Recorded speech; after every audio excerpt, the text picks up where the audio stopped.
Hello বন্ধুরা, এটা হলো একটি নর্মাল ঘড়ি, কিন্তু আজ আমরা তৈরি করতে চলেছি একটি মনস্টার ঘড়ি। আর তারপরে সেটাকে উড়িয়ে দেখবো সেটাকে ওড়ানো যায় কিনা। মনস্টার ঘড়িটি তৈরি করার জন্য সর্বপ্রথম আমাদের প্রয়োজন হবে একটি 7 ফুট বাই 9 ফুটের পেপার, দুটি ইলেকট্রিক পাইপ 10 ফিটের, একটি সেলুটেপ ও একটি সুতোর রোল আর একটি ফেবিকুইক। চলুন তাহলে দেরি না করে ঘড়িটি তৈরি করে ফেলি।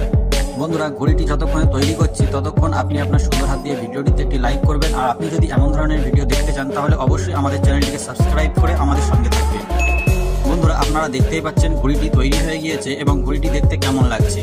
চলুন তাহলে এবারে ঘড়িটিকে উড়িয়ে দেখা যাক। বন্ধুরা, এই বড় ঘড়িটিকে ওড়ানোর জন্য আমাদেরকে একটি বড় খালি জায়গায় যেতে হবে যেখানে কেউ থাকবে না।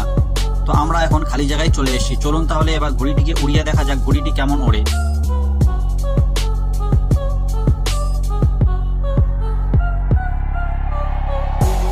আপনারা দেখতেই পাচ্ছেন ঘড়িটি কত সুন্দরভাবে উড়ছে।